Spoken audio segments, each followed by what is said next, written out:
بانو قدسیہ کہتی ہے کہ انسان کی بدترین زندگی جوانی کی غربت ہے۔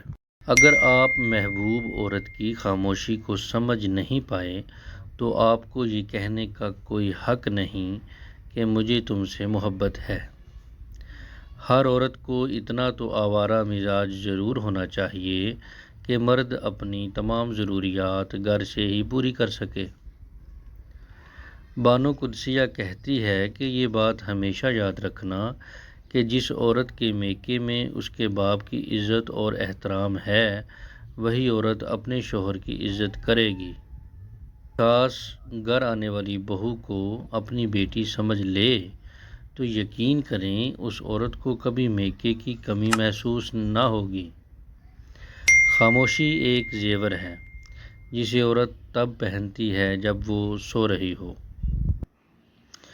اس مرد کے مسکرانے پر ترس کھاؤ جس کی جوانی کا بہترین حصہ مستقل معاش کی فکر میں گزر رہا ہے۔ جب کوئی چیز وافر مقدار میں کسی کو دی جاتی ہے تو وہ ضائع ہو جاتی ہے، چاہے وہ توجہ ہو، وقت ہو یا پھر محبت ہو۔ عورت چھوٹی ہو یا بڑی، سانولی ہو یا گوری، مرد صرف اس عورت پر مرتا ہے جس عورت میں دو باتیں ہوں۔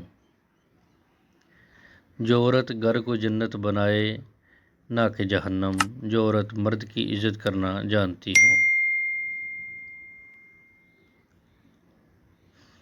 عورت کا پردہ کرنا فرض ہے، اس میں کوئی آپشن نہیں ہے کہ کریں یا نہ کریں۔ پردہ صرف عالمہ پر نہیں بلکہ ہر عورت پر فرض ہے۔